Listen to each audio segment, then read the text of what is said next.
Hello everyone. তো আজকে নিয়ে চলে এসেছি আরও একটা নতুন রেসিপি। আর এই রেসিপিটা দেখতে যেমন হয়েছে, খেতে ছিল অসাধারণ।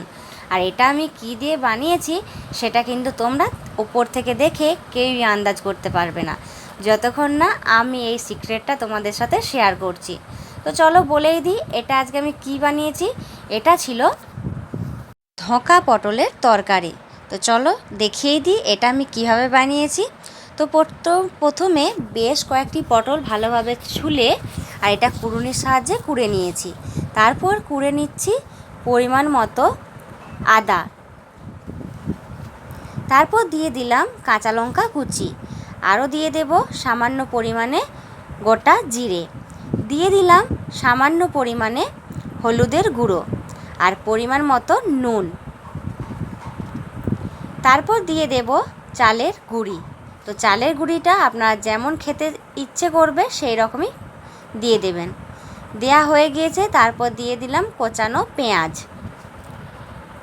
কোচানো পেঁয়াজের পর আমি দিয়ে দেব সামান্য পরিমাণে বেসন, তার উপর ছড়িয়ে দিলাম গোলমরিচের গুঁড়ো, এরপর কিছুটা পরিমাণ রসুন পেস্ট, তারপর দিয়ে দিলাম খাবার সোডা আর ওপর থেকে ছড়িয়ে দিলাম সামান্য পরিমাণে একটু সর্ষের তেল। এই সমস্ত উপকরণগুলো খুব ভালোভাবে আমি মেখে নেব। তো বন্ধুরা, পটলের তো জল বেরায় আর সেটা কুড়ার পর সেটার জল দিয়েই আমি পুরো জিনিসগুলোকে মেখে নেব। খুব চিপে চিপে মাখার দরকার নেই, আধো আধো হাতে মেখে নিতে হবে। ঠিক এই রকমের মাখাটা হবে। এর মধ্যে কিন্তু আমি কোনো জল অ্যাড করিনি, তো তোমরাও কিন্তু চাইলে কোনো জল অ্যাড করো না। পটলের জল এমনি এমনি চারিদিকে মিশে যাবে। এরপর আমি দিয়ে দেব সামান্য পরিমাণে একটু লেবুর রস। লেবুর রসটা দিলে কি হবে, এটা জিনিসটা যখন আমি করব সেটা কিন্তু খেতে খুবই টকটক পারা টেস্ট হবে। এরপর ওপর থেকে আমি সামান্য পরিমাণ চিনি ছড়িয়ে ভালোভাবে আমি এটাকে ঘেঁটে নিচ্ছি। ঘেঁটে নিয়ে 5 থেকে 10 মিনিট আমি এটাকে রেস্টে রাখবো, যাতে খুব ভালোভাবে নুন চিনি এটার মধ্যে মিশে যায়। 10 মিনিট রেস্টে রাখার পর তাওয়াটি আমি ভালোভাবে গরম করেছি, তার উপর তেল ঢেলে গরমটা প্রায় করে নিয়েছি আর চারিদিকে তেলটা মাখিয়ে নিয়েছি। এরপর গ্যাসটা আমি বন্ধ করে পুরোটাই মিলে নিয়েছি আর একটা ঢাকার সাহায্যে এটাকে একটু বন্ধ করে রাখবো যাতে পুরোটা হয়ে যায়। আর এই সময় কিন্তু আপনারা গ্যাসটা অন করে দেবেন। এরপর চলো দেখি ভিতরটা কেমন হয়েছে। এরপর খুব আস্তে আস্তে আমি এটাকে উল্টে নিয়েছি। তো দেখুন নিচটা কত সুন্দর হয়েছে। এই একইভাবে আমি উল্টো পাল্টা করে এটাকে করে নেব।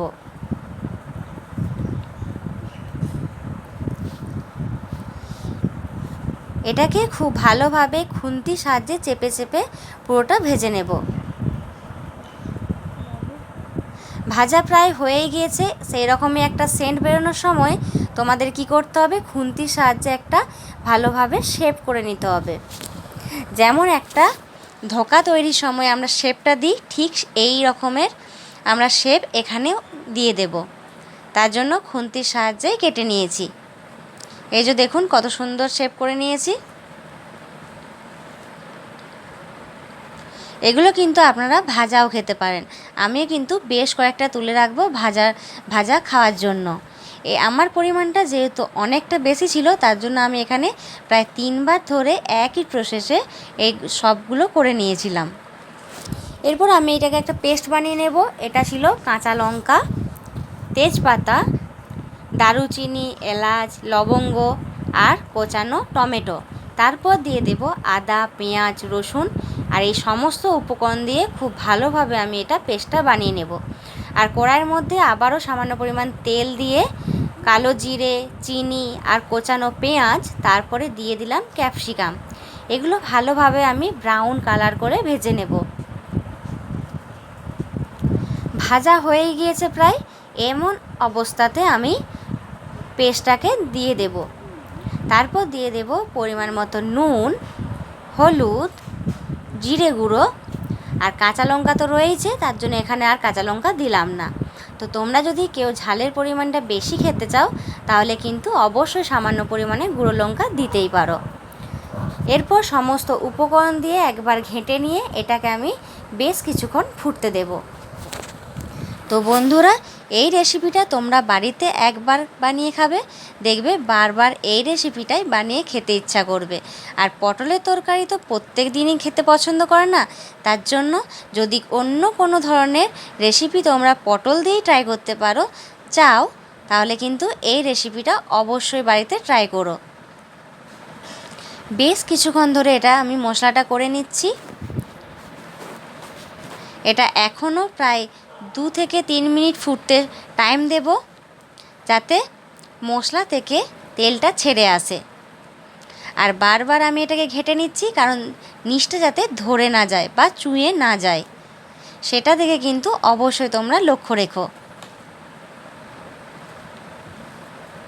তো বন্ধুরা, আমি যতটুকু রান্না পারি সেটাই তোমাদের সাথে শেয়ার করার চেষ্টা করি। আর আমার রান্না তোমাদের কেমন লাগে অবশ্যই কিন্তু কমেন্টে জানিও। তারপর আমি কি করব, আগের থেকে সেদ্ধ করা আলুগুলো এর মধ্যে দিয়ে দেব, দিয়ে খুব ভালোভাবে মশলা দিয়ে আমি এটাকে ভেজে নেব প্রায় 2 থেকে 3 মিনিট মতো। আলু দিয়ে বেশ কিছুক্ষণ আমি কিন্তু নেড়ে নিচ্ছি। এখানেও কিন্তু খুব সুন্দর একটা সেন্ট উঠবে, তখনই তোমরা বুঝে নেবে যে এটা কিন্তু প্রায় রেডি হয়ে এসেছে। অনেকক্ষণ থেকে ভাজার পর আমি বেশ কিছুক্ষণ গন্ধটা পেয়েছি, প্রায় হয়েই গিয়েছে। আর এরপর আমি দিয়ে দেব আমার পরিমাণ মতো জল। তো এখানে আমি বেশ কিছুটা পরিমাণ বেশি জল দেব। জলটা দেওয়ার পর খুব ভালোভাবে একবার আমি নেড়ে নিচ্ছি।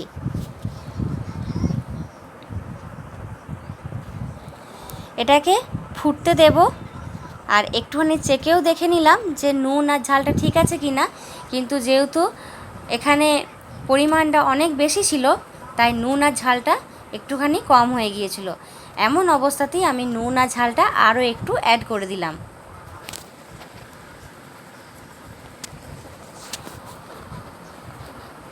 এরপর দেখুন বেশ কিছুক্ষণ ফুটে গেছে, আর তারপর আমি দিয়ে দেব ধোকাগুলি। সমস্ত ধোকাগুলি আমি এখানে অ্যাড করে দেব, আর খুন্তির সাহায্যে খুব হালকাভাবে এটাকে আমি নেড়ে নিচ্ছি।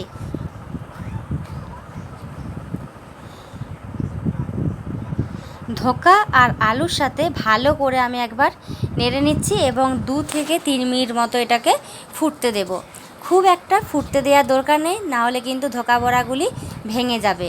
এরপর আমি দিয়ে দেব ওপর থেকে সামান্য পরিমাণে কাসুরি মেথি পাতা আর লেবুর রস। এই লেবুর রসটা দিয়েছি, তাহলে কি হবে, একটা দারুণ একটা সেন্ট আসবে। আমার যতটা পরিমাণ দরকার এখানে আমি ঠিক ততটা পরিমাণ লেবুর রস অ্যাড করে দেব। আর আপনারা যদি কেউ ঘি খেতে চান, এই সময় ঘিটা দিয়ে ব্যাস বন্ধ করে দেবেন। লেবুর রসটা আমি দেওয়ার পরেই ঠিক বন্ধ করে দিয়েছিলাম।